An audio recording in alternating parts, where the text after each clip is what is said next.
selamat datang kembali di Pokasi Podcast. Masih bersama gue Faiz Riunyan dan Seyu di sini. Oke, kita kembali lagi di Pokasi Podcast. Kali ini adalah season ketiga nih akhirnya ya. Dan kebetulan ya, dalam rangka rilisnya season 3 ini di tahun ini kebetulan tepatnya di tanggal 27 April Pokasi Podcast akan berumur 3 tahun. Gila nih, nggak kerasa ya udah 3 tahun ya. Iya. Sebuah podcast yang jalan 3 season, 3 tahun, tapi kita nggak aktifnya setahun. Bener. Kita sempat gak aktif di tahun 2022 ya berarti ya. Iya, 2022. 2022. Padahal kalau misalnya kita tahun 2022 aktif, nah tahun ini season 4 ini. Oh iya, bener. Iya kan, season 4 ini harusnya. Nah, karena emang awalnya ya, kita juga ngebikin podcast ini kan cuma iseng aja kan ya sebenarnya. Ya, awalnya iseng kalau sempat ada yang dengerin episode prolog apa ya namanya? Perkenalan. Ya, prolog kita. Oh ya, perkenalan. Nah, di situ sempat dijelasin tuh alasan kenapa kita bisa bikin ini podcast gitu. Awalnya kan kayak gue pengen bahas anime, terus Faiz pun pengen bahas anime, cuman kalau sendiri kayaknya kurang nih. Nah, kebetulan waktu itu kita ketemu di Discord Anak Tua dan ya jadilah Pokasi sampai hari ini. Iya, walaupun sempat vakum itu karena di satu sisi juga kitanya sama-sama sibuk gitu kan ya pada waktu itu, dan akhirnya memutuskan untuk kembali lagi karena anjir nih kayaknya ada yang perlu kita bahas nih gitu, bisalah kita bahas lagi, akhirnya dibangkitin lagi Pokasi Podcastnya, dan alhamdulillah nggak kerasa udah memasuki tahun ketiga ya. Iya, betul sekali. Gimana nih kesan lu nih setelah 3 tahun bersama Pokasi Podcast nih? Oke, kesan gue mungkin gini ya. Gue baru ke throwback sedikit kalau mungkin kalau dulu nggak ada Pokasi Podcast waktu sidang skripsi, mungkin pembawaan gue nggak akan seluwes waktu hari itu sih, karena sebelumnya karena gue udah biasa di Pokasi Podcast untuk ngomong atau ngobrol lama gitu ya. Jadi ketika sidang skripsi itu pembawaannya lebih enak gitu. Bahkan seingat gue dosen pembimbing dan dosen penguji gue bilang apa ya kalimat itu, karena kebetulan mereka pun tahu gue ada podcast ini gitu. Jadi mereka bilang kayaknya podcast yang kamu kerjain itu bawa hasil untuk kepembawaannya gitu. Jadi gue cukup senang karena Pokasi Podcast bikin gue punya pembawaan yang bisa berkembang gitu.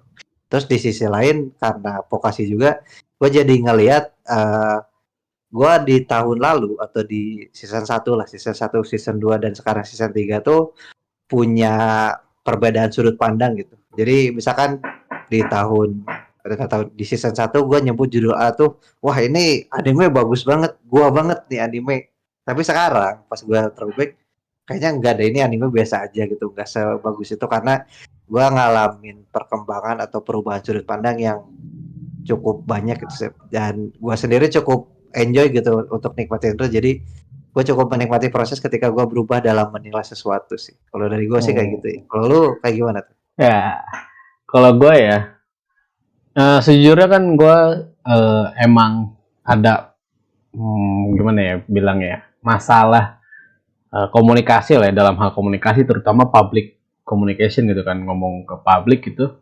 Nah, salah satu alasan kenapa gue pengen bikin podcast juga gue pengen melatih bagaimana gue bisa berkomunikasi. Ya walaupun kita komunikasi nggak tatap muka kan tetap aja gue gitu pada waktu itu ya itu kurang bisa menyampaikan atau berkomunikasi dengan baik lah. Nah, dengan adanya Pokasi ini gue pengen ngelatih diri gue untuk bisa gitu lebih pede lah istilahnya, lebih pede, lebih bisa berkomunikasi dengan baik gitu kan. Makanya mungkin kalau misalnya teman-teman dengar di season 1 ya, ada juga beberapa yang ngasih insight ke kita.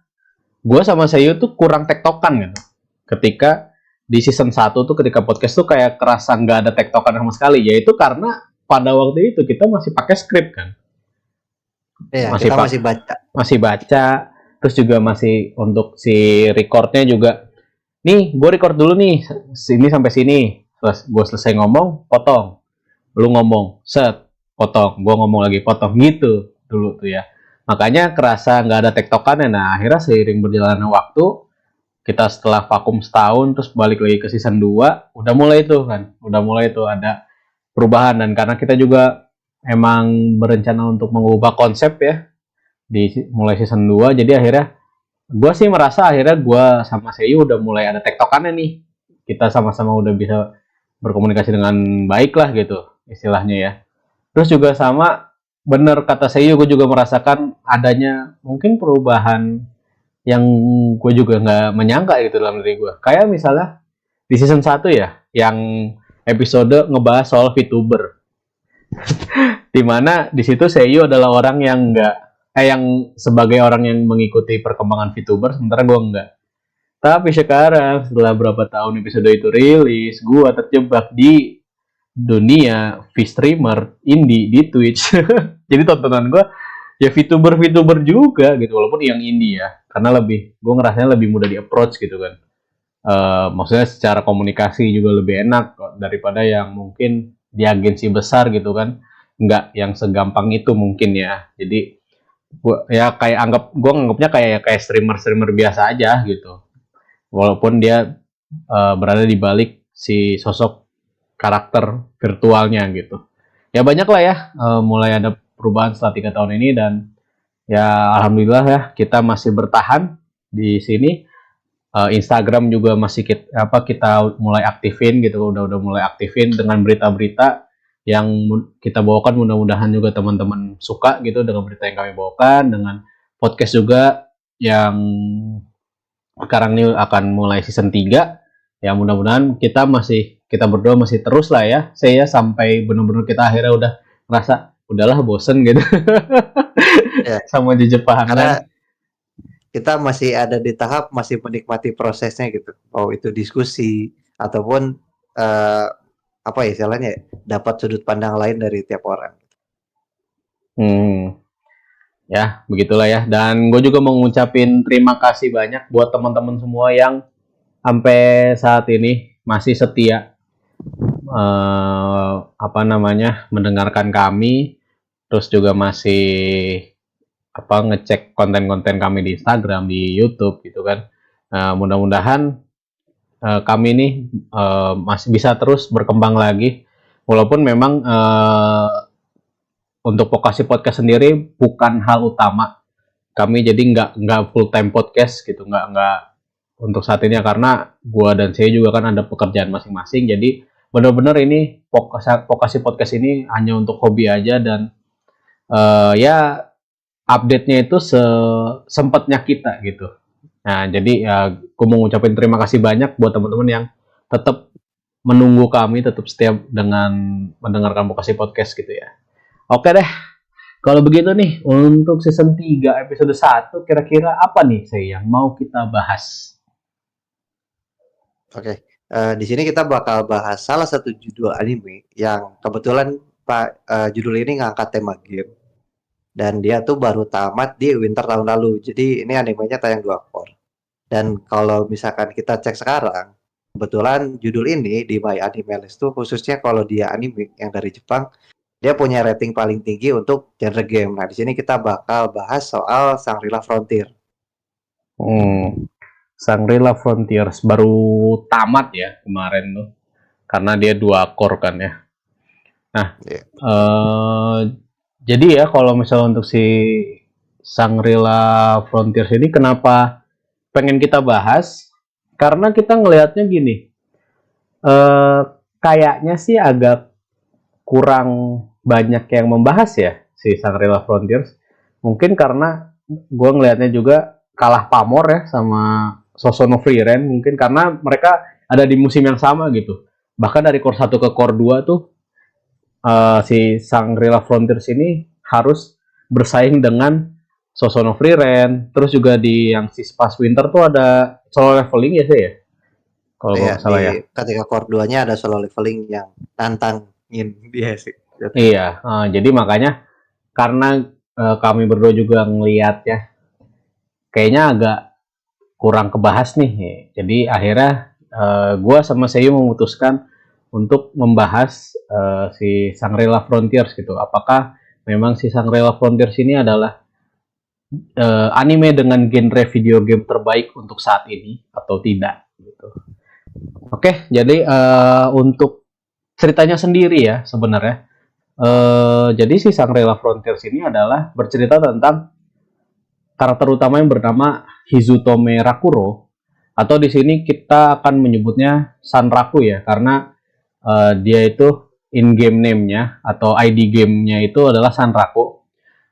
Dia adalah salah satu orang yang terkenal sangat menyukai game-game sampah. Game-game sampah itu kenapa bisa sampai disebut sampah tuh ya karena apa namanya, banyak bugnya, gameplaynya nggak masuk akal dan segala macam lah. Pokoknya bener-bener nggak layak dimainin.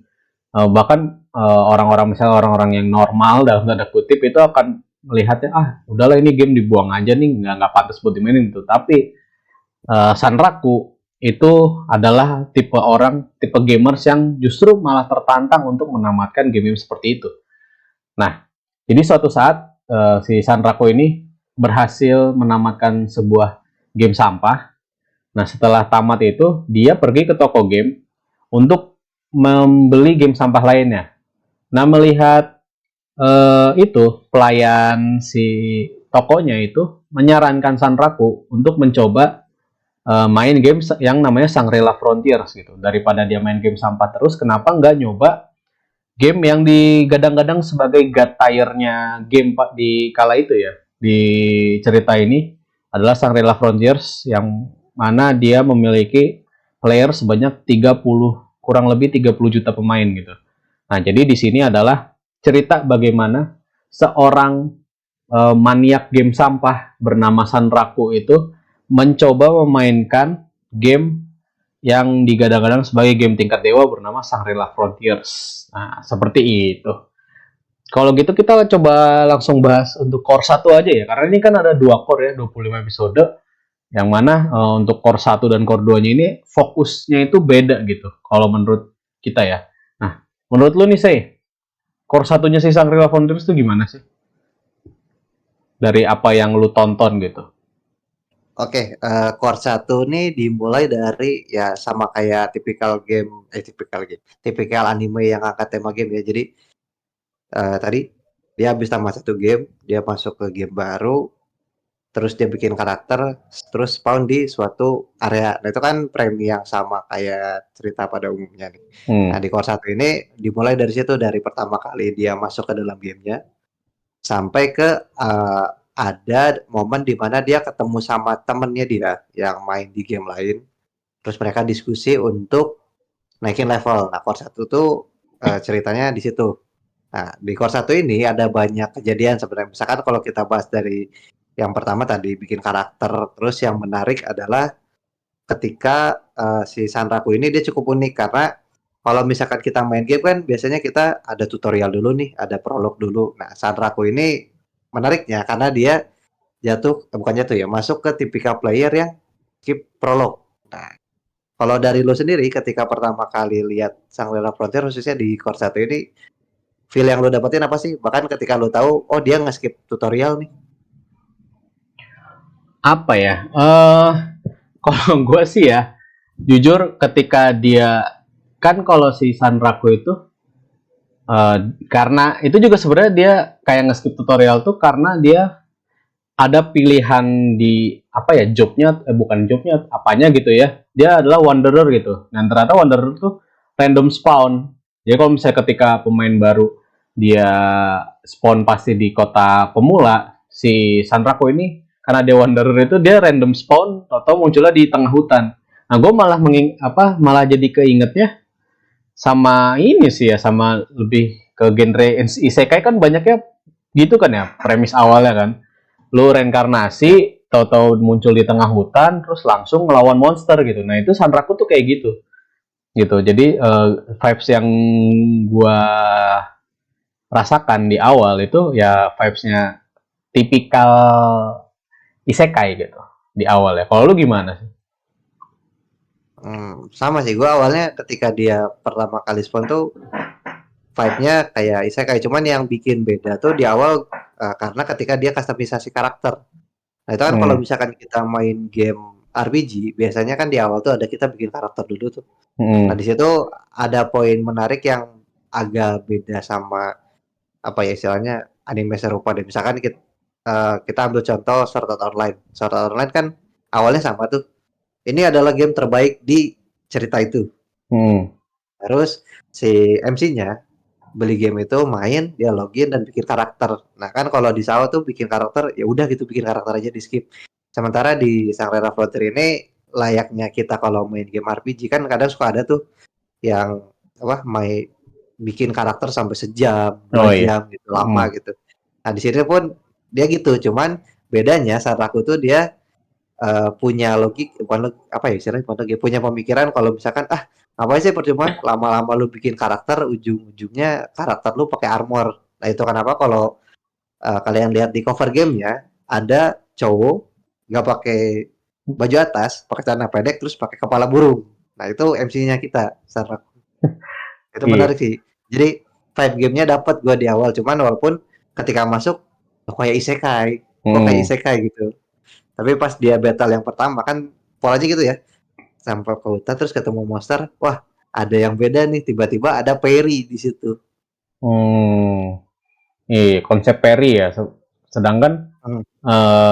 apa? Mungkin kalau di judul di anime yang milik punya genre yang sama gitu. Itu kan kayaknya konsep peri itu jarang, paling lebih ke nangkis ya, nangkis aja gitu kan, nggak ngeperi gitu kan ya. Ya, bener. Oh ya kalau misalkan yang nggak kebayang Perry, Perry itu gini, jadi misalkan ada yang nyerang, ketangkis tapi tangkisan kita tuh ngasih damage balik. Iya itu. Soalnya kebanyakan mungkin nangkis ya udah mental aja gitu, serangannya nggak ngedamage gitu. Sementara kalau peri itu Nah iya. ngasih damage gitu. Mhm. Iya iya. Dan apa ya?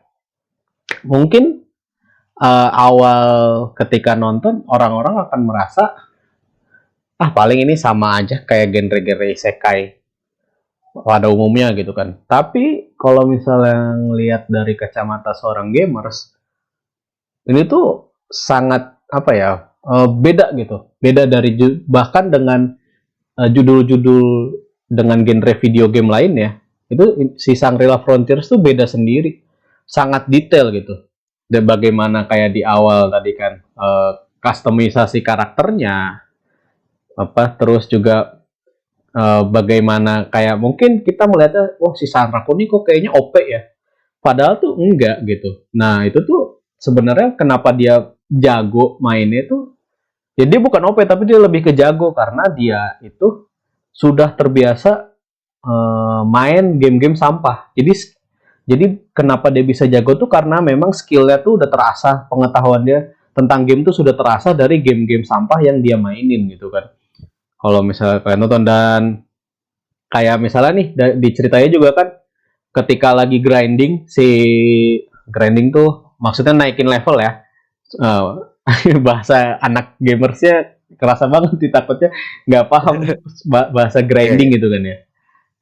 Ketika dia lagi naikin level gitu, lawan monster naikin level, si Sanraku tuh ketika orang-orang nih misalnya naikin statusnya itu sesuai dengan kayak kalau di MMORPG itu ada jobnya, misalnya jobnya tanker itu apanya vitality-nya misalnya yang dinaikin, kalau misalnya jobnya apa strength-nya atau stamina-nya atau apa banyak lah gitu. Nah sementara si Sanraku ini yang fokus utamanya dia yang dinaikin itu luck-nya, keberuntungan dia. Makanya dari awal cerita tuh kelihatan kayak dia tuh encounter apa, menemui hal-hal yang orang tuh kayaknya nggak, orang lain tuh di cerita itu belum belum tentu bisa ketemu. Nah, sementara si Sanaku tuh tiba-tiba ngebuka itu kayak di ceritanya ya, kayak dia itu encounter atau ketemu sama salah satu unique monster yang bernama Likagon itu kan. Nah di situ kan maksudnya jarang sekali di cerita itu jarang sekali orang yang bisa ketemu sama Likagon itu. Nah, si Sanraku kalau gue lihat ya, menurut gue karena lucknya dia tinggi, jadi dia bisa meng-counter itu gitu. Dia ngelawan si Likagon terus kalah, tapi ternyata si Likagonnya tuh ngasih kutukan ke tubuhnya dia gitu kan, ngasih kutukan ke tubuhnya dia yang mana kutukan itu pada akhirnya bisa nge-trigger unique scenario di dalam ceritanya, dan itu menurut gue itu juga salah satunya karena lucknya yang tinggi itu, yang akhirnya kan dia ketemu si karakter yang kelinci itu si Emul ya. Emul giring dia ke Rabituza. Nah, dari situ, dan si Sanraku itu adalah orang pertama yang bisa mengakses ke player pertama yang bisa akses ke Rabituza karena punya kutukan Likagon di situ.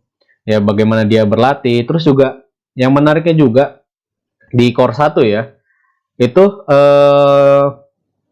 bahwa game yang dimainin tuh bukan cuma Sanfuro doang, bukan cuma Shangri-La Frontiers doang, ya nggak sih? Ada game lain yang emang munculnya cuma 1-2 episode, tapi jadi kita punya sudut pandang lain kenapa ketika kita lihat Sanraku ke depannya, oh kok dia bisa ini, karena dia ternyata ada pengalaman di game lain gitu. Dan itu cukup menarik sih. Iya, dan lagi game lainnya itu bukan game RPG kan. Yang ditunjukin pas di Core 1 itu kan game fighting kan. Nah, game fighting bagaimana akhirnya si karakter yang uh, main game di situ juga itu akhirnya muncul di Shangri-La Frontiers juga, si Katso gitu kan. Terus ada si siapa ya, gue lupa, yang akhirnya nanti jadi Akane tuh, yang di Shangri-La-nya Akane Akimitsu itu kan ketemu di game fighting itu juga gitu kan. Nah pokoknya jadi kayak bagaimana pengalaman si Sanraku main di game lain, terus karakter yang dia ketemu di game lain itu menambah pengembangan cerita di Shangri-La Frontiers. Itu menurut gue detail yang sangat menarik gitu. Ya, jadi ibarat ini misalkan lu main game misalkan apa Valorant gitu. Terus ada game baru nih rilis, misalkan gamenya Final Fantasy 14 gitu. Taruhlah rilisnya kebalik gitu ya, Valorant dulu baru Final Fantasy 14. Nah, ketika Final Fantasy 14 rilis, karena itu gamenya multiplayer juga, nah lu ngajak teman lu main ke sana. Nah, kurang lebih Shangri-La Frontier tuh mirip kayak gitu. Jadi kayak lu, nih gue sama Seiyu nih misalnya sama-sama main Valorant. Nah terus gue kenal sama Final Fantasy 14. Gue ngajak Seiyu buat main juga Final Fantasy 14. Nah kurang lebih kayak gitu. Salah satu contohnya ya, pengembangan cerita dan karakter di Shangri-La Frontiers. Terus juga bagaimana sebenarnya kalau misalnya di Core 1 tuh lebih banyak ke pengenalan karakter, pengenalan konsep ceritanya ya. Kayak misalnya kemunculan si Pencil Gun. Pencil Gun tuh Arthur Pencil Gun itu yang karakter cewek rambut ungu. Itu kan di game Shangri-La Frontiers itu dia terkenal sebagai player killer gitu. Orang-orang yang ngebunuh sesama player gitu kan, pembunuh player gitu kan. Nah, ternyata si Pencil Gun terus si Sanraku sama Katso itu mereka bertiga tuh sebelumnya udah saling kenal di luar game Shangri-La Frontiers, yang mana itu gamenya juga beda lagi, game strategi kalau nggak salah, real time strategi. Gue lupa judul gamenya, tapi dari situ gitu. Jadi maksud gue itu kan detail yang menarik. Jadi gue tahu lu dari game ini nih, ternyata lu main game Shangri-La Frontiers juga, gue tahu kemampuan lu di game itu. Nah menurut gue lu pasti bisa melakukan sesuatu yang luar biasa gitu di Shangri-La Frontiers. Makanya kan di akhir Core 1 ya, di akhir Core 1 itu kan pada akhirnya Pencil Gun tuh ngajak Oikatsu sama Sanraku untuk ngalahin salah satu unique monster yang bernama Wezermon kan ya. Iya betul. Jadi bikin party. Bikin party. Makanya kenapa Pencil Gun ngajak. Jadi Pencil Gun tuh udah tergabung di guild gitu, itu guild emang para player killer gitu kan. Nah tapi dia merasa kalau misalnya gue sama guild gue gak akan bisa ngalahin Wezermon. Nah sementara gue tahu nih kemampuan Sanraku dan Oikatsu bagaimana, makanya si Pencil Gun ngajak Sanraku sama Oikatsu buat ngalahin Wezermon. bikin party gitu, bikin party tapi dengan syarat kan harus leveling dulu ya, harus grinding level dulu sampai level 50 di akhir core 1 tuh ya. Ya, betul. Nah, cuman kayaknya sebelum kita lanjut di situ ada yang perlu kita ini nih. Kan di Core 1 tuh fokusnya tadi tuh ya. Jadi pengenalan karakter terus Mm. ngejelasin lore gamenya, Ya. mekanik gamenya itu kan kita belajar di situ nih. Nah, ada bahas soal karakter. Tadi kan lu sempat singgung Emul tuh. Hmm. Nah, ketika pertama kali Emul muncul, yang lu dapetin apa? Kalau gua sendiri ketika Emul muncul, wah ini sih Paimon. Pasti ntar karakternya nyusahin, beban, Hmm. terus banyak ngomong. Nah, kalau lu sendiri ketika Emul muncul, dapat vibe-nya kayak gimana sih? Atau lu emang udah baca manganya dulu nih sebelum apa nonton? Enggak. Jadi gini ya. Gue itu eh, baru mulai nonton Shangri-La Frontiers itu kan pas core 1 selesai. Sebenarnya nih ya, Oh, jujur, gara-gara Sanraku tampilannya kepala burung, badan telanjang, cuma pakai celana pendek, itu gue kagak mau baca tadinya. Gue udah tahu lama Shangri-La komiknya. Tapi gara-gara ketampilannya begitu, gue nggak mau baca tadi. Apaan sih gitu kan. Nah, terus pas animenya tayang, di akhir tahun nih, akhir tahun kan libur kan ya kalau nggak salah tuh, setelah episode 13 tuh, setelah core 1 selesai tuh libur, sempat ada libur seminggu 2 minggu ya kalau nggak salah ya. iya ada Iya kan? libur Nah, pergantian musim. pergantian musim kan. Karena apa? Tahun baru juga kan, libur tahun baru juga. Nah, gue sempat nyoba baca komiknya. Sampai chapter berapa ya? Chapter 2 apa chapter 3? Terus gue langsung, ngapain gue baca komiknya dulu ya? Kan ada animenya nih, 13 episode nih. Lalu gue coba tonton dong. Gue tonton dari episode 1, toto ya itu. Nggak kerasa toto seret aja udah beres ya episode 13 gitu kan. Karena saking serunya gitu. Gue ngerasa, ini seru gitu ya. Nah, kalau untuk yang tadi si Emul, gue sih awalnya mungkin emang ngerasa, wah ini kayaknya bakal beban nih gitu. Tipikal karakter cewek yang nggak bisa apa-apa gitu, cuma bisa nyusahin MC doang gitu kan ya. Ya kayak kayak Paimon gitu kan. Emul tuh kelinci ya, bukan Kelinci. orang. Iya, kelinci masalahnya. Kan kecil gitu kan. Jadi kita kalau yang main Genshin Impact itu ingetnya Paimon gitu kan. Iya. Awalnya mungkin gue berpikir seperti itu, tapi ternyata seiring berjalannya core 1, ternyata tidak gitu. Ternyata tidak seperti itu ya ternyata si Emul tuh. Iya, Emul tuh lebih berguna gitu karena ini masih di core 1 ya. Jadi di core 1 tuh mungkin ke depan ntar kita lihat, oh Sanraku nih ternyata tipikal karakter MC anime game pada umumnya gitu ya. Dia OP gitu. Nah, sebenarnya enggak, karena di core 1 tuh ketika dia udah ketemu sama Emul kan masuk ke kotanya Emul tuh. Terus ketemu sama ketua apa sih istilahnya? Ketuanya Iya. di situ. Kepala desa. Ya anggaplah kepala desanya lah ya gitu. Ya, kepala desanya yang ternyata kan dia bapaknya tuh. Nah, di situ kan Sanraku tuh kayak dikasih quest tuh.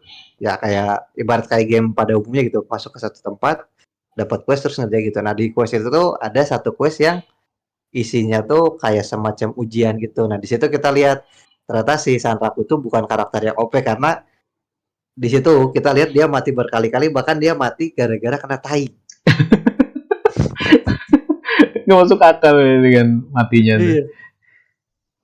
Ya kalau misalkan kalian nonton pas udah jauh, wah ini lawan monster gede bisa, lawan yang gerakannya cepat bisa, tapi sejago itu dia kalah sama tai. Iya. Jadi memang dia itu mungkin ya tipikal, kalau misalnya kita juga seorang gamers, mungkin kita pernah main game itu learning by doing, trial and error gitu kan. Sebenarnya sih Sanraku juga begitu. Jadi ketika di arc yang dia latihan di Rabituza, itu dia berapa kali mati. Jadi kan untuk dia bisa paham bagaimana pattern si monsternya tuh nyerang.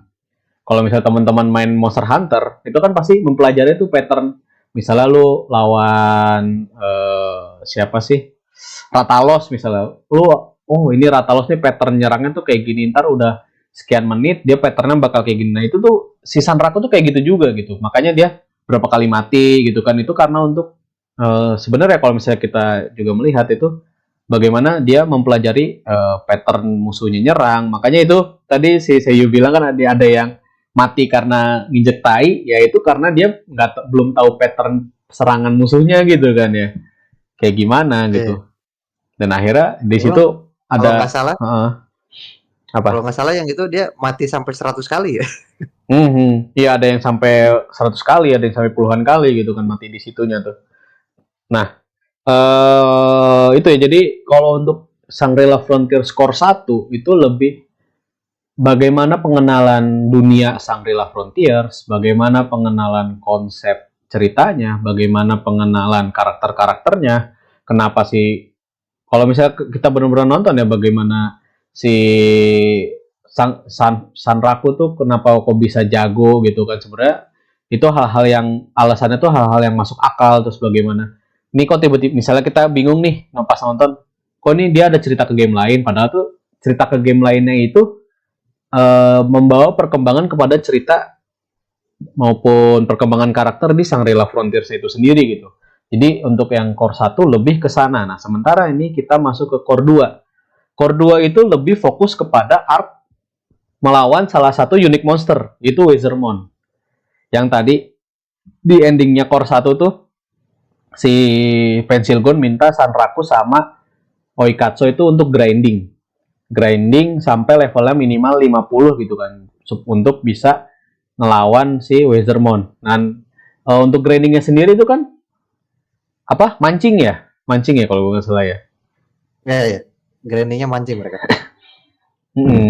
Sementara ya itu salah satu, kalau gue ya gue pernah main game MMORPG itu kan salah satu hal yang gue suka itu mancing. Salah satu hal yang gue suka itu mancing karena dari mancing itu kadang dapat equipment yang rare, item yang rare apa segala macam. Sementara kalau di sini si Sanraku dan Oikatsu tuh disuruh mancing untuk melawan monster yang rare dan ngasih EXP yang banyak gitu, EXP yang banyak untuk mempercepat levelingnya dia, naik levelnya dia gitu kan. Ya. Bahkan kalau misalkan kita bahas secara game ya, misalkan yang tadi mekanik mancing itu tuh ngejelasin kalau ternyata si autornya kayaknya dia emang gamers banget gitu, karena khususnya yang mancing tadi itu tuh cukup banyak game yang pakai gitu untuk misalkan naikin level, dapat item bagus gitu. Bahkan sejenis Minecraft yang gamenya tuh sandbox gitu, dimana kita cuma bisa milih mau bangun doang ataupun mau namatin ceritanya. Nah di situ pun ada mekanik mancing yang kalau kita mancing dapat XP-nya banyak sama bisa dapat item yang bagus. Itu cukup jadi apa ya? Pertanda kalau ternyata autornya dia mungkin gamers juga. Paham lah ya, paham soal game gitu kan. Ya, Nah, jadi bukan kayak judul yang ngakunya ada tema game tapi ya cuman temanya doang gitu karena supaya ada sistem level, sistem skill, tapi nggak implementasiin apapun yang bisa kita dapatin kalau misalkan kita main game gitu. Jadi gimana ya? Ketika kita lihat Sanraku ataupun lihat Shangri-La Frontier itu kesannya kayak kita yang lagi main game itu gitu. jadi lebih kerasa feel-nya, wah ini gue nonton emang beneran game gitu, kayak ibaratnya kayak kalau main game JRPG itu kita lagi nonton cutscene gitu. Nonton Iya, ya benar cutscene, benar. nonton ya pokoknya ya hal-hal yang emang benar-benar bisa mungkin kita rasakan ketika kita main game JRPG atau MMORPG itu bisa kita rasakan gitu di apa namanya di Shangri-La Frontiers gitu. Nah, untuk Core 2 nih kan, kalau Core 2 nih sebenarnya tadi yang gue bilangnya fokusnya itu di ketika Pencil Gun, Sanraku dan Oikatsu bikin party untuk mengalahkan si salah satu unique monster yang bernama Wizardmon. Nah, menurut lu gimana untuk di Core 2 ini gitu? Dari kan kayaknya emang fokus utamanya tuh arc-nya itu ya lawan Wizardmon aja gitu kan. Sebagian besar Seingat ya. gua empat episode kayaknya yang battle di situ. Empat Hmm. apa lima ya? Segitu. Kalau dari gua itu gimana ya? Dari keseluruhan episode yang fokusnya terutama setelah mereka ketemu si Wezerbon sampai beres tuh salah satu bagian episode yang paling seru sih karena eh gue ingat ada gak satu ya, ada beberapa momen yang ketika saat Raku atau karakter yang lain ngomong apa dia bakal nyerang dalam waktu misalkan 1 menit gitu. Nah itu emang beneran 1 menit gitu dan menurut gue cukup menarik sih. Jadi kenapa episodenya bisa lama karena eh ini cukup identik sama beberapa game yang emang bosnya tuh punya fase ya. Biasanya kan ada yang kalau barnya udah habis dia ganti fase terus full lagi atau udah habis beberapa menit ganti fase. Nah di Sunrise Frontier ini dia pakai yang sistem waktu gitu. Jadi setelah 10 menit nanti bosnya ganti pola. Nah, seingat gua antara di episode yang battle kedua atau ketiga tuh ada di situ. Jadi dia ngomong 10 menit lagi dia bakal ganti pola serangan. Nah, itu beneran 10 menit sih. Buat gua itu menarik sih. Jadi cukup akurat banget itu. Ditambah lagi eh ini nyambung ke yang di tadi Core 1 tadi kan gue sempat bilang kalau misalkan kedepannya kalian lihat oh dia kesannya OP banget gitu. Apa nggak bisa kalah gitu. Nah, itu dapat di sini karena gimana ya kesannya tuh dia udah berlatih banyak di Core 1. Jadi pas di sini vibe-nya dapat itu. Jadi ibarat kita lawan bos terakhir. Ya kayak bos terakhir lah. Ibarat kita lawan bos terakhir karena kita udah banyak mati di awal pas lawan ke bos terakhir tuh ada hal-hal yang apa ya cukup relate bagi gua ketika misalkan lawan suatu bos di game sih. Dan di ketika lawan Wezermon juga kan sebenarnya ini juga menunjukkan bagaimana seorang gamers yang learning by doing, trial and error. Karena gini, Pensil Gon itu sampai rela ngumpulin uang buat beli item untuk apa? Untuk hidup kembali, ya kan? Oh, iya iya Iya iya. kan? Itu diborong semua shop yang ada di Iya, itu. diborong dan itu bukan apa maksudnya dengan uang yang tidak sedikit gitu di gamenya. Nah, itu kan menunjukkan bahwa ini lu pasti akan mati. Makanya kan di selama bertahun lawan Wezermon gantian tuh. Ntar siapa yang ngelempar item itu gitu kan. Kan si Sanraku berapa kali mati di Itu gamenya. yang itu seru sih. Iya kan, seru kan. Apa, Iya. ini mati, terus ini mati. Tapi di satu sisi, si Sanrakunya juga mempelajari pattern serangannya Wezermon itu. Makanya tadi bener yang gue bilang ya, learning by doing, trial and error gitu kan. Itu adalah bagaimana seorang gamers tuh bermain, terutama ketika kayak lawan boss gitu kan ya. Gamers RPG bermain tuh ya seperti itu. Nih apa dia serangan yang dia keluarin begini. Oh ya nih berarti setelah dia nyerang gini nanti dia akan mengeluarkan skill yang ini itu kan dipelajari betul tuh sama si Sanraku. Walaupun kayak tiba-tiba ada yang di momen dimana di tengah-tengah patternnya berubah, mati lagi si Sanraku kan, terus dihidupin lagi. Itu kan bagaimana seorang gamers ya mempelajari ketika kita lawan bos. Misalnya nih gue main game Final Fantasy gitu anggaplah. Nah, gue baru pertama kali nih ketemu si bos ini nih. Ya gue Final Fantasy yang hack and slash ya, yang misalnya yang 7 remake atau yang 15 gitu kan, yang hack and slash. Gue baru pertama kali ngelawan ini, ternyata dia pattern serangannya begini. Pasti di awal-awal tuh ya hampir mati atau berapa kali mati, terus ngulang lagi lawan itu. Akhirnya kan nanti kita belajar tuh bagaimana si pattern bosnya supaya kita bisa ngalahin dia. Nah itu yang dilakukan Sanraku seperti itu, cuma bedanya karena emang tujuan utamanya bukan untuk ngalahin, tapi itu tadi yang si Sayu bilang itu ada waktu-waktu tertentu. Jadi setelah 10 menit dia berubah fase, terus setelah sekian menit berubah fase sampai akhirnya selesai gitu ngelawan si Wezermon. Cuman yang menarik menurut gue di situ tadi, ya mungkin gue bahasnya si Sanrakunya doang ya, padahal sebenarnya si Pensil Gon dan Oikatsu ada lawannya tersendiri gitu kan di arc yang lawan Wezermon ini. Cuma emang fokus utamanya ada ya kayak tunggangannya lah gitu kan. Tunggangannya tuh robot tunggangannya si siapa namanya si Wezermon kan yang lawan Katso sama Pensil Gon. Cuma kan mungkin emang si fokus utamanya di Wezermon lawan Sanraku, tapi kita juga diperlihatkan bagaimana keseruannya Pensilgon dan Oikatsu itu ngelawan si kudanya itu gitu. Di situ juga ditunjukin gitu kan bagaimana si Katsu sama Pensilgon yang wah ini gue harus gimana nih gitu. Oh terus kayak oh ini nih ada apa? Lu inget gak sih yang momen si Katsu ngikat dirinya sendiri di kudanya? Oh, iya iya. Iya kan? Itu kan Itu karena skillnya dia gitu. iya Karena iya. skill yang dia punya gitu kan. Itu hal yang lucu juga menurut gue. Itu kalau nggak salah, gue lupa antara Kazoonya atau Pensil Gold yang ngomong, kalau lu bisa lama nempel di dia, dia tuh pola serangannya bakal berubah kan.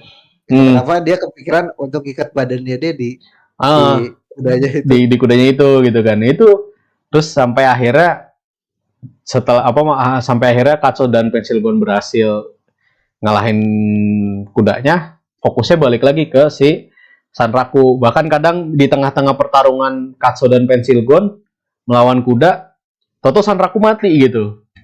Ada juga kan momen. Jadi itu benar-benar yang bagaimana menunjukkan pentingnya party tuh. Apa kerjasama party itu juga salah satunya ya. Apalagi kalau misalnya kayak Ya. ini lawannya ternyata tiba-tiba ada dua nih gitu. Nggak Hmm. cuma sendiri gitu kan ya. Bukan gimana ya, mereka tuh tujuan awalnya kan sama tuh, pengen ngalahin bosnya, tapi nggak berebut siapa yang dapat poin paling gede. Nah, yang penting ya gue bagaimana caranya bisa bertahan melawan dia karena konsep si lawan Wezermon tuh buat ngalahinnya ya lu bertahan sampai durasi sekian gitu kan. Benar-benar. Bahkan setelah nonton episode itu, gua dapat apa ya? Apa istilahnya ya? Feel balik kalau misalkan main game tuh nggak harus buru-buru. Hmm. Karena semenjak gua menyentuh game live service yang dimana orang sering pamer, gua berhasil ngalahin bos ini dalam waktu 1 menit loh. Masa lu nggak bisa gitu kan, harus ada yang gitu kan. Hmm. Apalagi kalau teman sendiri. Ya. Gue Yeah. suka kesal, teman gue bisa 1 menit, masa gue nggak bisa sih. Nah itu, tapi setelah gue nonton di sini, ada hal yang bisa dinikmati daripada ngalahin bos itu dalam waktu 1 menit. Gue Bener. dapat vibe itu lagi setelah nonton Shangri-La Frontier, khususnya di episode yang itu. Hmm. Iya iya. Terus udah kan itu core 2 emang sebenarnya mungkin karena pas di core 1 tuh baru proses menuju ke arc Wezermon dan setelah Wezermon tuh baru tuh sampai ke season 2 tamat itu lagi proses ganti arc kan ya. Nah, cuman Iya, betul. yang menarik di situ bukan menarik sih. Endingnya itu loh. ending Oh, ending iya. core 2-nya yang ketemu Loli tapi suara om-om. Oh iya. Oh, kita ada lupa satu. Apa? Ada lupa satu karakter karena saking jarang muncul. Itu kan di akhir kita melihat karakter cewek Loli, Ah, suaranya om. Nah, iya. sebenarnya dari Quart 1 ada satu karakter yang pakai armor gede, Oh suaranya iya. berat, tapi karakter aslinya tuh cewek. Dan cewek itu demen sama MC kita. Iya iya. Gue lupa si Tiger Zero ya. Ya iya, Tiger Zero. Uh-uh. Jadi Itu salah satu karakter yang menarik juga sih. karena gini, Shangri-La Frontiers nggak ada genre romance-nya kalau nggak salah genre romance-nya atau apa, tapi kemunculan Tiger Zero atau nama aslinya Saigare itu jadi kerasa kayak ada romance komedinya. Romance komedi di mana MC-nya itu adalah tipikal cowok yang nggak peka. Ya kan si Sanraku karena Sanraku tuh sangat tidak Iya, peduli, tidak peduli benar. dengan apa namanya dengan ya begitulah gitu kan dia peduli ya game. Sementara si Saigare-nya itu wah gue cinta banget nih sama nih orang nih tapi gue malu gitu. Bahkan ketika ketemu di Shangri-La Frontiers sampai tamat season 1 Sanraku nggak tahu kalau orang di balik Tiger Zero itu adalah cewek yang mana teman sekolahnya yang bernama Saigare. Iya, benar. Karena dia menganggapnya dia Makanya itu laki-laki. iya, benar. Nah itu bahkan si karakter sama suara yang nggak mirip tuh bahkan dibawa sampai episode terakhir yang tadi sih. Yang profesor itu ya. Iya. Dan kayaknya itu ditutupnya di situ. Iya, Kenapa ditutupnya di endingnya situ. harus loli suara bapak-bapak? Heeh. Karena kan gue baca Eh, komiknya ya, di komiknya kan nggak cuma dibilang nih ada cewek loli tapi suaranya om-om gitu kan. Ternyata seberat itu suara. iya. Ini suaranya om-om beneran kayak om-om loh, bukan suara pengisi suara yang muda tapi suaranya diberatin, tapi Heeh, bener. emang orang tua Emang gitu. orang tua gitu anjir. Iya. Tapi itu sih ya, kalau untuk dari core 2-nya sendiri karena fokus utamanya lebih ke bagaimana pertarungan antara si Wezermon ya dengan siapa namanya Sanraku, Pensilgon dan Oikatsu. Terus setelah itu kan si Sanraku balik lagi tuh ke Rabituza ya, ke Rabituza. Terus pokoknya kalau gua nggak salah kan mau jadiin siapa sih yang pandai besi yang kelinci itu naik level gitu kan ya. Saudaranya Emon. Saudaranya Emul kan naik level sampai akhirnya ditutup dengan ketemu si profesor itu, yang mana profesor itu adalah ketua guild dari orang-orang yang apa seneng apa mencari lore cerita dari si gamenya. Ya. Tadi gue juga agak lupa yang salah satu yang menarik juga itu adalah kan kalau misalnya kita biasanya kalau di game tuh ya cerita itu kan kita ngejalanin quest itu kan sambil berarti itu kan ceritanya begitu kan ya, cerita tuh masing-masing gitu kan MMORPG gitu kan. Nah ternyata kalau di Shangri-La Frontiers itu ada word story-nya, yang mana word story-nya itu baru berjalan ketika ada orang yang mengalahkan unique monster, iya kan? Ya, jadi story gamenya tuh bukan ditamatin sama akun lu sendiri, tapi sama semua orang yang ada di server itu. Makanya ketika si Pensilgon, Sanraku dan Oikatsu berhasil mengalahkan Wezermon, langsung diumumin ke seluruh server jebret bahwa unique monster bernama Wezermon berhasil dikalahkan oleh 3 player ini. Tek, wah itu langsung semua orang langsung tahu gitu kan siapa yang berhasil mengalahkan. Dan tiba-tiba tuh ada apa namanya di perusahaan yang bikin si Shangri-La Frontiers tuh langsung muncul kan status word story progress naik jadi 12%. Tapi di situ menarik juga karena ternyata Wezermon tuh harusnya dikalahinnya di tengah-tengah ya nggak sih? Ya, cuman gue lupa itu di episode berapa ya, kan ada tuh satu episode yang isinya karakter baru semua tuh karena nyeritain dari sudut pandang developernya tuh. Iya, iya, gue agak lupa itu di episode yang keberapa. Tapi ya itu ternyata ya harusnya kalau kata si developernya pas selesai ngalahin Wezermon ya, Wezermon tuh harusnya di tengah gitu, cerita tengah harusnya lu di awal tuh ngalahin unique monster yang ini dulu gitu kan. Ya kan si Sanraku dan yang lain-lain ya sebagai pemain ya mana tahu gitu kan, karena kalau gua nggak salah kayaknya di wikinya juga nggak ada gitu kan ya, nggak dikasih tahu. Ya, nggak dikasih tahu. Makanya nggak ada yang terfokus ngalahin unique monster karena selain pertama susah encounternya, yang kedua susah ngalahinnya, ya udah gitu jadinya orang-orang ya udahlah gue mau main aja, emang main Oh, sama kayak satu lagi, apa untuk trigger supaya unique monster itu muncul pun susah. iya itu dia makanya untuk encounter itu susah trigger, makanya kayak si Likagon aja kan si Sanraku tuh termasuk beruntung gitu nggak sengaja encounter Likagon kan ya. Ya, Jadi syaratnya kalau apa nggak tuh salah, sebenarnya belum tahu. Sementara kalau yang si Wezermon yang tahu tuh cuman si Pensilgon bagaimana cara nge-triggernya gitu kan. Ternyata emang ada kayak karakter yang namanya Setsuna gitu kan yang muncul di jam apa waktu tertentu buat nge-trigger ngelawan si Wezermon kayak gitu kan ya. Oke. Tadi kan udah nih ya gua sama Seyo nih ngobrolin bagaimana Core 1, bagaimana terus juga lanjut bagaimana Core 2. Nah, di sini nih mungkin ya bagaimana pendapat lu? Gue mau nanya nih bagaimana pendapat lu tentang keseluruhan dari anime Shangri-La Frontiers lah gitu.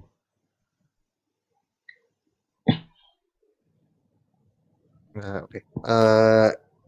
gini, tadi waktu kita bahas Core 1 Core 2 sebenarnya ada nggak semua apa ya, semua kejadian kita ceritain, ada beberapa peristiwa yang nggak diceritain kayak kayak apa ya?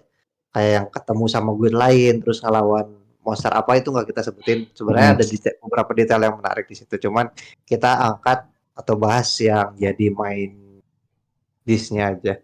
Nah kalau yang bikin apa ya pendapat gue secara keseluruhan sebenarnya eh setelah gua tonton sampai beres, sebenarnya Shangri-La Frontier tuh apa ya? Gue cukup menikmati karena gue orang apa ya, termasuk salah satu yang cukup main banyak genre game gitu. Jadi ketika si Sanraku ini ngelakuin suatu aksi ataupun kejadian tuh ada hal yang relate ke gue gitu karena oh iya gue juga waktu misalkan main game A ngelakuin hal itu gitu kayak misalkan tadi yang mati berkali-kali cuman untuk dapetin satu item misalkan. Nah itu sering gue alami juga dan gue cukup relate di situ. Walaupun ada beberapa hal yang karena kebetulan gue kerja di game developer ada beberapa hal yang bikin gue menilai ada yang kurang dari Shangri-La Frontier itu karena kesannya tuh agak gimana ya kayak contoh yang tadi Vice Singo kan ada ini tuh yang soal apa game yang fighting itu kan ceritanya mereka apa ya manfaatin bug kan. Hmm. Menurut gue itu agak aneh kenapa developernya nggak nge-fix itu bug gitu karena harusnya pasti dari pihak developer itu entah itu atasan ataupun produsen ya pasti dia bakal marah-marah ke programmernya kenapa bugnya nggak dibenerin Hmm. sementara dia tuh di ini terus sama kalau misalkan kita balik lagi ke battle-nya yang Wizard itu kan salah satu battle yang paling epic di Shangri-La Frontier ya. Iya. Ada satu momen di mana yang gue tuh bikin ketika lihat tuh agak bingung gitu kan ada di mana momen si Sanraku ini bisa gerak di bawah 0,1 kan. Hmm. Itu logikanya berarti ping dia kencang banget. Iya, iya. Terus refleksnya dia pun kencang banget gitu karena berarti kan dia gerak sebelum satu frame tuh. Nah itu sebenarnya agak aneh sih tapi karena ini cerita fiksi, gue bisa menikmati itu dan gue berharap bisa nyobain itu di game orang lain sih. Jadi gerak lebih cepat daripada musuhnya. Hmm. Hmm. Iya, iya, iya. Tapi kalau misalnya secara animenya misalnya kayak dari visualnya kah, dari soundtracknya atau dari ya bukan dari non ceritanya lah gitu, dari secara teknisnya tuh menurut lu gimana? Kalau dari visual gue sebenarnya suka karena gimana ya? Gue cukup kaget sama perubahan visual atau ya, perubahan penyajian visual dari studionya sih. Ini kan yang garap studionya Situsi, yang sebelumnya garap Majono Tabi-Tabi sama Tsuchigami Chibiku yang season 1. Nah awalnya gue ngiranya, oh karena di Tsuchigami Chibiku yang season 1 tuh battle-nya cukup bagus, terutama di efeknya, harusnya di Shangri-La Frontier pun mirip dong. Tapi ternyata di Shangri-La Frontier tuh nyajiin yang lebih menarik gitu. Bahkan ada beberapa hal yang lebih enak dilihat di mata gitu. Terus yang bikin gua suka lagi tuh sebenarnya ada satu tapi ini bukan ke musik tapi lebih ke sound effect karena tadi yang sempat gue singgung di awal kan ada Perry tuh. Nah si Hmm. Perry-nya tuh suaranya cukup enak untuk didengar sih. Jadi detailnya kena terus kan setiap Perry itu ada tulisan kritikal misalkan kalau kritikal terus damage-nya Hmm. berapa. Nah itu si animasi munculnya sama sound effects-nya uh, cukup apa istilahnya satisfying untuk gue sih. Jadi kayak ya kayak gue yang main gitu jatuhnya ketika kritikal tuh jadi wah kritikal nih damage gue kena gitu. Itu sih yang Hmm. paling kalau gue di situ sih karena dari visualnya ternyata lebih melebihi yang gue bayangin terus bukan audio sound effects-nya kena sama gue cukup apa ya ini mungkin harusnya gue bahas ntar ya tapi ketika gue nyari data soal Sang Reda Frontier ini kan ada satu akun Twitter tuh yang sering ngasih tahu oh anime ini dikerjainnya outsourcing atau insource. Nah Hmm. yang cukup menarik dari Sang Reda Frontier ini ternyata kan dia ada 25 episode tuh Iya. cuman 2 episode yang dikerjain sama studio lain dan sisanya Hmm. dikerjain sama studionya mereka. Terus kan ditambah lagi kayaknya nggak pernah ada ini nggak tahu sih karena mungkin animenya emang gak sedikit yang bahas kayaknya nggak pernah ada isu Shangri-La Frontier ini project yang diburu-buru kah atau misalkan animatornya kesiksa kayak Jujutsu Kaisen-nya Mappa gitu. Hmm. Jadi gue cukup bisa merasakan kalau misalkan si timnya ini ngegarap Shangri-La Frontier ini pakai penuh perasaan gitu karena jadi gue gamers yang bikin anime tentang game dan gue pingin lu ngerasain ini gitu dan itu cukup dapat ke gue sih terutama soalnya tadi referensi-referensi game. Iya, iya. Kalau dari gue ya, kalau untuk visual menurut gue emang bagus sih, cakep sih. Apalagi kan di salah satu arc yang battle paling epic tuh yang di Wizardmon itu kan gokil sih menurut gue sih untuk bagaimana penggambarannya, bagaimana efeknya gitu kan. Dan emang kerasa nggak CGI kan dia itu Oh di, iya bener, iya kan, gue nggak baru CGI ingat. kan, nggak CGI. Satu-satunya CGI di Shangri-La Frontier tuh cuman laba-laba doang. Laba-laba, oh kalajengking.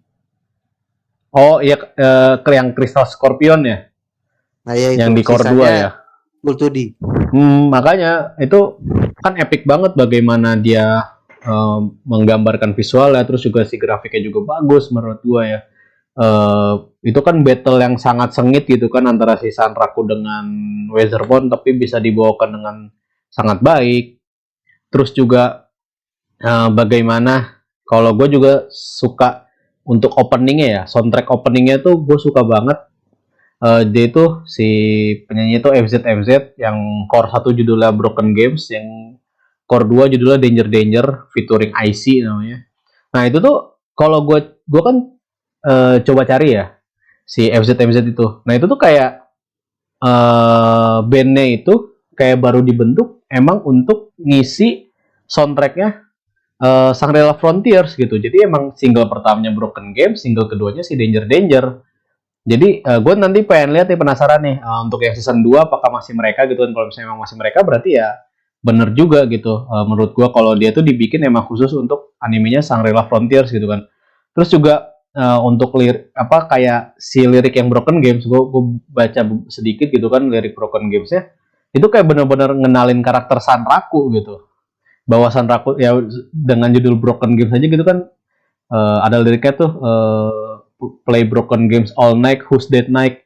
Nah itu kan kayak memperkenalkan bahwa nih ada orang yang main game sampah, itu siapa? Nah, itu tuh kan uh, pengen mengenali si Sanrakunya, terus bagaimana yang kayak tadi kayaknya ada yang gue bahas di awal tuh, si Sanraku tuh untuk statusnya tuh dia perbanyak lucknya. Itu tuh gue inget gara-gara video klipnya yang Broken Games gitu, karena di liriknya juga ada kalau gue nggak salah tuh. Gue agak lupa lah liriknya gimana daripada lama gitu kan, daripada jadi panjang. Pokoknya dari situ juga, wah ini si lagunya tuh ngenalin Sanraku banget, ngenalin Shangri-La Frontiers banget gitu loh. Yang buat gue menarik ya, dan emang menurut gue asik sih lagunya. Terutama mungkin buat teman-teman yang suka J-Rock, Japanese Rock, gue rasa sih mungkin akan cocok dengan lagunya. Terus juga bagaimana pengembangan ceritanya, pengembangan karakternya gitu kan. Yang menurut gua itu bagaimana si Sanraku bisa jago gitu, itu masuk akal karena dia tuh beranjak dari atau bermula dari dia adalah orang yang sangat menyukai main game-game sampah, yang mana game-game sampah ini kan yang banyak bugnya, yang gameplaynya tidak masuk akal, yang sangat sulit apa segala macam. Dia tuh tertantang dengan itu, makanya dia itu bisa sejago itu. Jadi si Sanraku tuh di Shangri-La Frontiers tuh jago gitu makanya. Dan di sini ya, yang mungkin tadi juga sempat kebahas sedikit sama si Seiyu itu soal autor ya.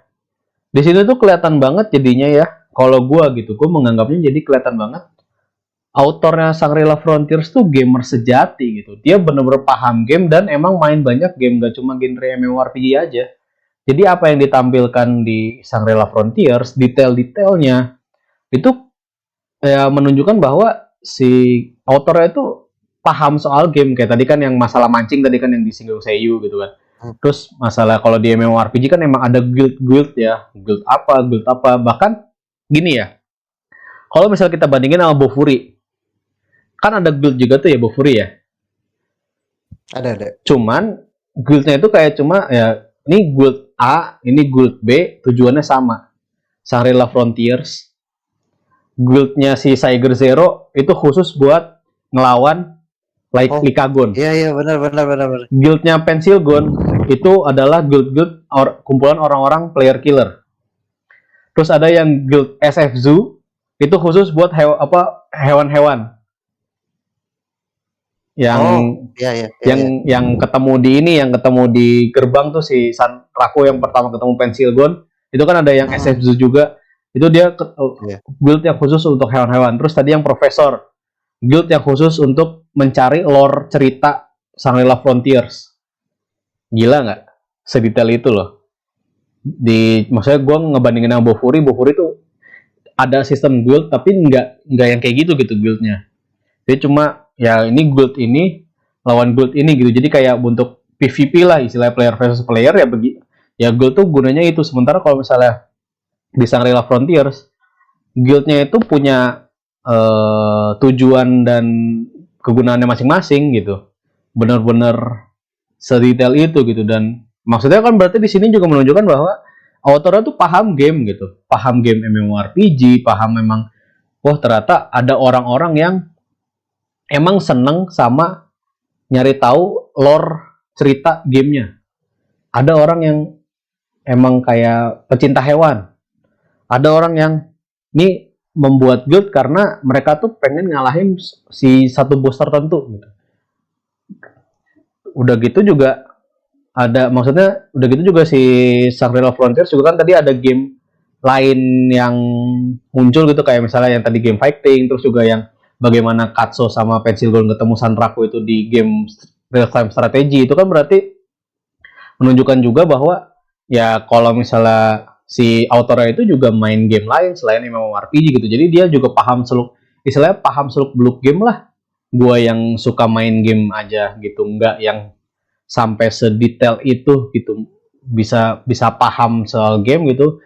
Ini sementara autor Shangri-La Frontiers itu bisa memperlihatkan atau memberi apa ya, menggambarkan lah gitu di manga itu bagaimana game tuh si Shangri-La Frontiers tuh harusnya genre video game tuh yang sedetail itu gitu, kelihatan banget. Jadi kita yang gamers gitu, gua Seiyu yang nonton sebagai gamers juga bisa merasakan nonton Shangri-La Frontier tuh sama kayak main game, kayak gue tuh masuk ke dalam dunianya juga gitu, bener-bener real. Oh ini tuh gue kayak lagi nonton cutscene, itu gue kayak lagi nonton emang kayak lagi main gamenya gitu loh. Gitu sih. Bahkan kayaknya gue nggak tahu ya di manganya sama kayak gitu apa enggak, tapi kalau di animenya kan ketika yang di scene yang di toko game tuh, itu kalau lo liatin cover game ya itu game-game yang emang ada gitu. Seingat gue di situ ada Zelda BOTW, ada Oh Elden Ring. iya iya Itu iya. kalau gue nggak tahu di manganya gimana, cuman kalau misalkan itu disimpan karena emang keinginan dari autornya kan berarti bisa ngejelasin referensi dia sebanyak apa gitu. Itu kenapa tadi ada kayak Perry, terus ada hal-hal hidden yang bisa kita temuin kalau kita ke sana, itu kan yang ada di Zelda kan, kalau nggak salah. Iya, jadi emang referensi game dia banyak dan dia bikin cerita yang mengangkat tema game dengan membawa pengetahuan dia sebagai seorang gamers gitu. Bener. Cuman yang gak gua temuin, gua nggak inget ya ada mimik apa enggak deh? Kayaknya nggak, belum ada. Apa? Di SLF udah muncul mimik belum sih? Belum ya? Mimik belum deh kalau nggak salah. Gua tadi agak kepikiran kan lu sempat ngebahas soal Bufuri tuh. Sebenarnya ada beberapa hal yang bisa di-compare antara Shangri-La Frontier sama Bofuri. Kan kalau Bofuri Maple tuh naikin vitality-nya kan supaya dia strength-nya defense-nya tebal. Tapi dia punya luck yang cukup tinggi padahal luck-nya dia kecil. Makanya dia bisa nge-trigger event yang aneh-aneh kan. Nah, kalau di Shangri-La Frontier itu justru lebih masuk akal karena tadi luck-nya Tinggi. Luck-nya dia tinggi, makanya dia bisa nge-trigger hal-hal yang skenario macam-macam sih. Itu cukup menarik. Kayaknya kita lupa satu hal yang sebenarnya cukup menarik dari Shangri-La Frontier.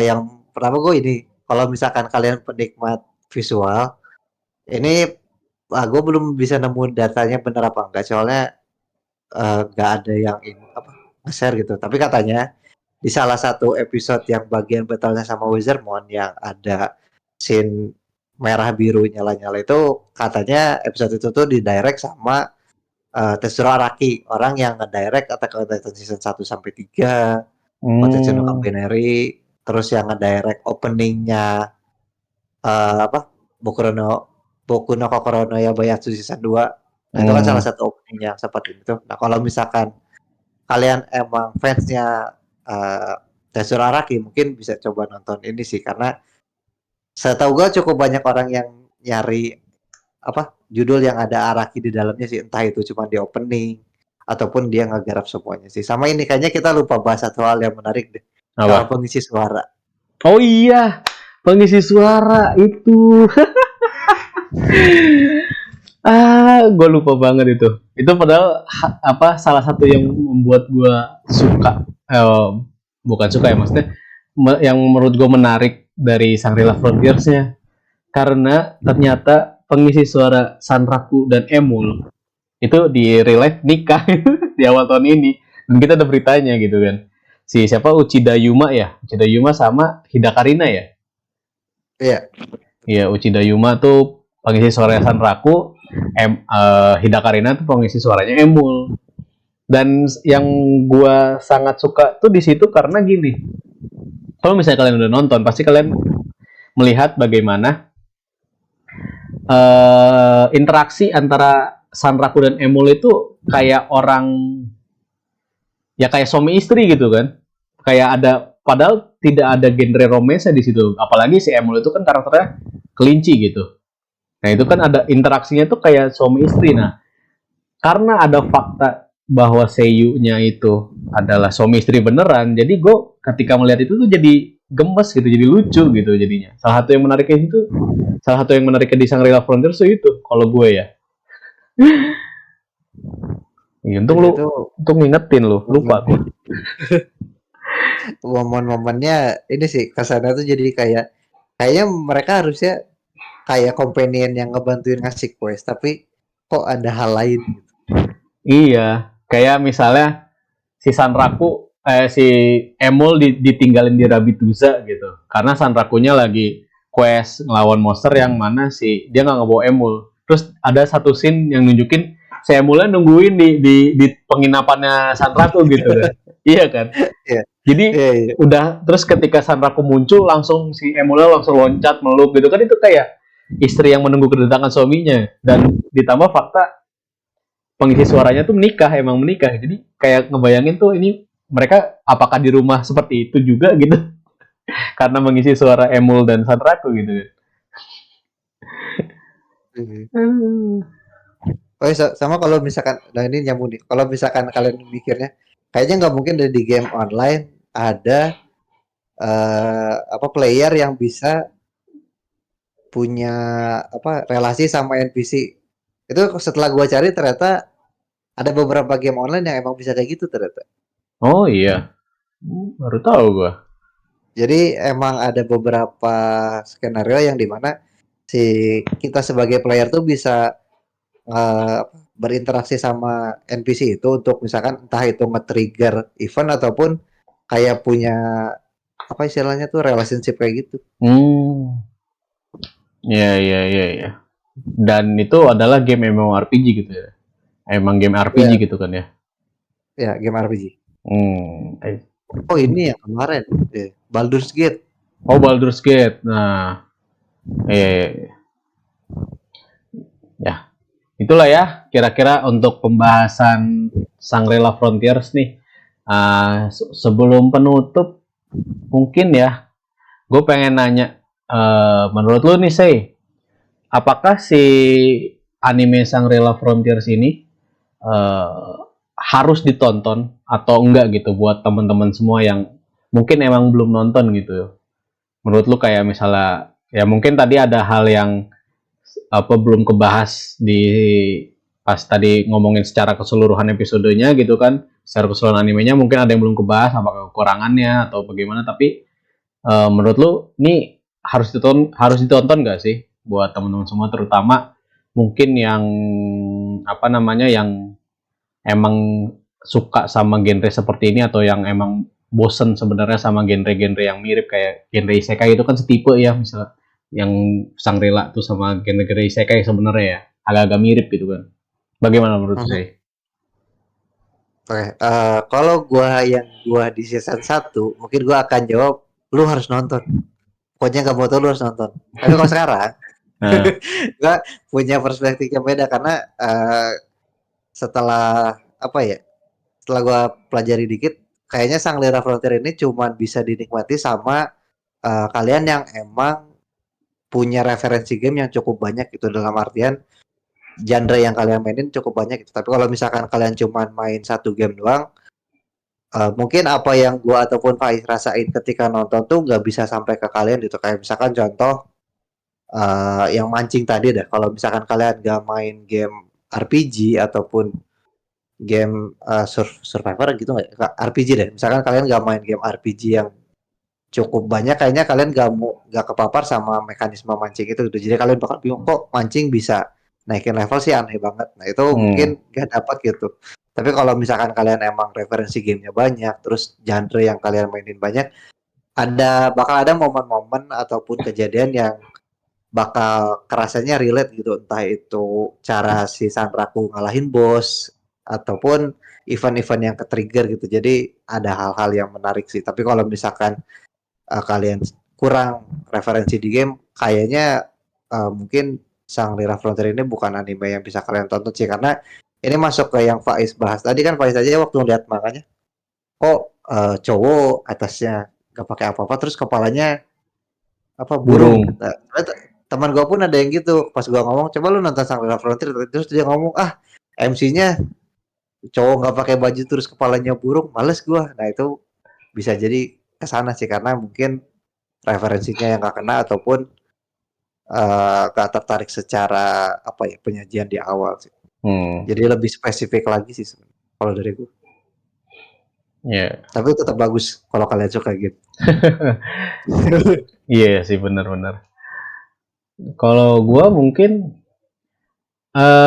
kalau misalnya emang kalian itu udah gamers, bener sih kalau nggak beda jauh lah sama saya juga. Kalau misalnya kalian itu gamers yang emang banyak main game, mungkin akan sangat relate dengan si Shangri-La Frontier sini gitu kan. Karena dia yang sedetail itu. Makanya tadi yang gua sama Seyu sampaikan kayak ada parry, sistem guild yang masing-masing guild punya tujuannya masing-masing gitu kan. Terus bagaimana karakternya itu ternyata ada yang ketemu di game lain, terus apa si Sanraku yang bagaimana dia itu karena dia adalah orang yang sudah terbiasa dengan game-game sampah tuh jadi punya skill yang jago gitu di Shangri-La Frontiers gitu kan. Itu mungkin kita kalau misalnya lu adalah seorang gamers yang emang banyak main game, yang misalnya nggak cuma lu misalnya cuma main game satu game doang, nah itu mungkin akan relate dan gue yakin sih gue rasa akan suka gitu dengan game, terutama buat temen-temen yang emang seneng main game-game RPG ya, JRPG kah, Western RPG kah, MMORPG, itu akan sangat relate gitu dan gue yakin akan suka. Tapi kalau misalnya temen-temen yang nggak terlalu suka main game RPG, terus apalagi kalian bukan gamers, mungkin akan susah relate. Mungkin kalian bisa aja nonton suka tapi nggak yang begitu relate gitu loh. Mungkin kalian akan menganggapnya ini tipikal isekai OP gitu loh, mungkin ya. Mungkin kesan pertamanya itu akan seperti itu. Tapi kalau gua sih ya, kalau gua dari gua pribadi, menurut gua sih kalian wajib nonton ini. Bukan wajib sih, gua menyarankan untuk kalian menonton ini kalau misalnya kalian merasa bosan dengan genre-genre setipe kayak genre dari video game, genre fantasi isekai, kalian merasa bosan dengan yang begitu-begitu aja dan butuh refreshing, butuh referensi lain, coba nonton Shangri-La Frontiers karena ini menurut gue ini beda lah gitu. Bahkan dengan dengan anime-anime dengan genre yang sama kayak Sword Art Online misalnya, Bofuri, Log Horizon atau yang lain-lain, itu ini Shangri-La Frontiers tuh beda banget dan lebih detail lah gitu secara pembawaan cerita, pembawaan detail gamenya itu sangat menarik menurut gue. Oke lah kalau begitu, sampai di sini dulu aja ya untuk episode 1 dari season ketiga. Dan dengan ini kami resmi kembali di tahun ini, yang walaupun kami belum tahu ya sampai episode berapa, tapi mudah-mudahan lancar lah untuk season 3 ini. Kalau begitu, gua Faiz Riunyan dan See you, pamit. sampai jumpa lagi di Vokasi Podcast episode berikutnya. See you again and have a nice day guys. Bye bye.